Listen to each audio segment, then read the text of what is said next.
കൂട്ടുകാരെ എല്ലാവർക്കും പുതിയ വീഡിയോയിലേക്ക് സ്വാഗതം. ഇന്ന് നമുക്ക് നല്ലൊരു ഒഴിച്ചുകറി തയ്യാറാക്കിയെടുക്കാം. വീഡിയോ ഫുള്ളായിട്ട് കണ്ട് എല്ലാവരും ഒന്ന് സപ്പോർട്ട് ചെയ്യണം കേട്ടോ. വീഡിയോ ലൈക്ക് ചെയ്യണം, സബ്സ്ക്രൈബ് ചെയ്യാത്തവർ ചെയ്ത് സപ്പോർട്ടും കൂടി ചെയ്യാൻ മറക്കല്ലേ കേട്ടോ.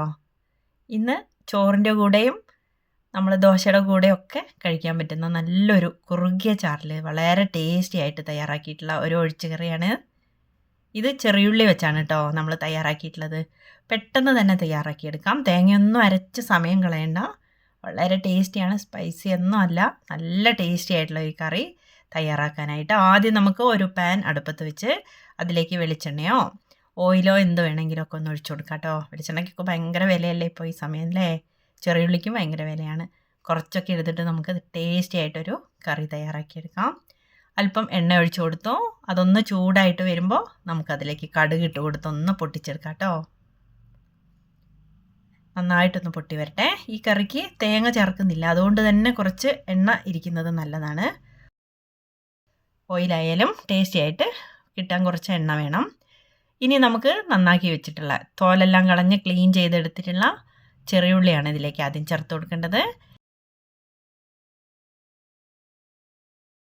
ഓരോരോ ഇഷ്ടത്തിനനുസരിച്ച് ചേർത്ത് കൊടുക്കാം. ആളിൻ്റെ അളവിനനുസരിച്ച് ഇതെല്ലാം കൂട്ടിയെടുക്കണം. ഇത്രയുമാണ് ചേർത്തിട്ടുള്ളത്. കൂടെ കുറച്ച് വെളുത്തുള്ളി അല്ലി അതേപോലെ തന്നെ തോല് കളഞ്ഞിട്ടിട്ടു. എരിവിനാവശ്യത്തിനുള്ള പച്ചമുളകും കൂടി ചേർത്ത് കൊടുത്തു. എന്നിട്ട് നമുക്കിതൊന്ന് വഴറ്റിയെടുക്കണം കേട്ടോ. ഒരു ഉണക്കമുളകും കൂടി പൊട്ടിച്ചിട്ടുണ്ട് കേട്ടോ. കുറച്ചധികം എണ്ണ വേണം, ഇതൊന്ന് വഴന്ന് കിട്ടണം കേട്ടോ. അത്യാവശ്യം എണ്ണയൊക്കെ ഒഴിച്ചിട്ട് നമുക്കിതൊന്ന് സ്ലോ ആയിട്ട് കരിയാതെ ഒന്ന് വഴറ്റിയെടുക്കാം. അത്യാവശ്യം നന്നായിട്ടൊന്ന് വഴന്നു വന്നിട്ടുണ്ട്. ഉള്ളിയൊക്കെ വെന്തിട്ടുണ്ടാവും പെട്ടെന്ന് തന്നെ. ഇനി നമുക്ക് അതിലേക്ക് ആവശ്യത്തിനുള്ള പൊടികളാണ് ചേർത്ത് കൊടുക്കേണ്ടത്. 1 ടീസ്പൂൺ കാശ്മീരി ചില്ലി പൗഡറാണ്. സാധാരണ മുളക് പൊടി ചേർത്താൽ മതി കേട്ടോ. ഇതൊരു കളറൊക്കെ ആയിക്കോട്ടെ എന്ന് വിചാരിച്ചു, അതുകൊണ്ടാണ് ഇത്രയും ചേർത്തത്. എരിവുള്ളതാണെങ്കിൽ ഇത്രയും ചേർക്കണ്ട. അല്പം മല്ലിപ്പൊടിയാണ് കേട്ടോ. കൂടുതൽ കുത്തുന്ന ചുവയൊന്നും വരണ്ട. പിന്നെ അല്പം മഞ്ഞൾപ്പൊടിയും കൂടി ചേർത്തിട്ടുണ്ട്. ഇനി നമുക്ക് കുറച്ച് സാമ്പാർ പൊടി ചേർത്ത് കൊടുക്കാം കേട്ടോ. വറുത്ത് പൊടിച്ച സാമ്പാർ പൊടി അല്ലെങ്കിൽ പാക്കറ്റ് പൊടിയൊക്കെ ഉണ്ടാവില്ലേ, അതും കൂടി ചേർക്കണം. ഒന്നിൻ്റെ ഫ്ലേവർ മുൻപിൽ നിൽക്കണ്ട, ഒക്കെ പാകത്തിന് ചേർത്താൽ മതി കേട്ടോ.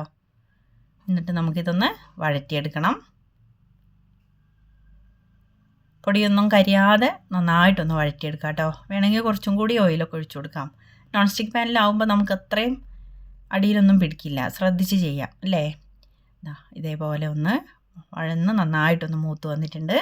ഈ സമയം നമുക്ക് പഴുത്ത ഒരു വലിയ തക്കാളി മിക്സിയുടെ ജാറിലേക്ക് ഇട്ട് കൊടുക്കാം. ചെറുതാണെങ്കിൽ 1-2 എണ്ണം കേട്ടോ. നല്ല പഴുത്തത് ചേർക്കാം. ഗ്രേവിക്കൊക്കെ ഒരു കുറുകിയതായിട്ട് വരാനും ടേസ്റ്റിനും വേണ്ടിയിട്ടാണ്.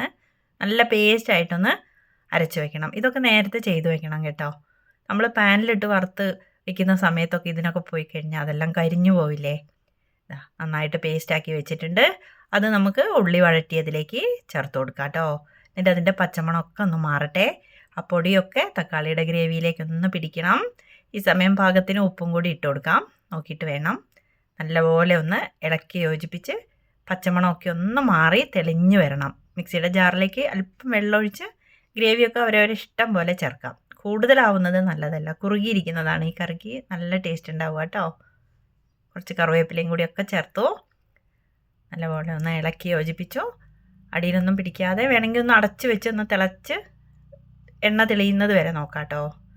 നല്ലപോലെ ഒന്ന് തിളച്ച് വന്നിട്ടുണ്ട്, കണ്ടില്ലേ. അതിൻ്റെ പച്ചമണമൊക്കെ ഒന്ന് മാറണം. എണ്ണയൊക്കെ മേലെ തെളിഞ്ഞതൊന്ന് കാണുന്നില്ലേ. നല്ല ടേസ്റ്റായിട്ട് വന്നിട്ടുണ്ട് കേട്ടോ. ചട്ടിയുടെ സൈഡിലൊക്കെ കാണുമ്പോൾ തന്നെ മനസ്സിലാവില്ലേ. ഈ ടൈമിൽ നമുക്ക് ഒരല്പം പുളി ഇതിലേക്ക് ചേർത്ത് കൊടുക്കണം. വാളംപുളി ഇല്ലേ, അത് ഒന്ന് കുറച്ച് നേരം വെള്ളത്തിലിട്ട് വെച്ചിട്ട് ഒരല്പം മതി കേട്ടോ. ഒരു കുഞ്ഞു ഉരുള അത്രയും മതി. കൂടുതൽ പുളി അങ്ങ് മുമ്പിൽ നിൽക്കണ്ട കേട്ടോ.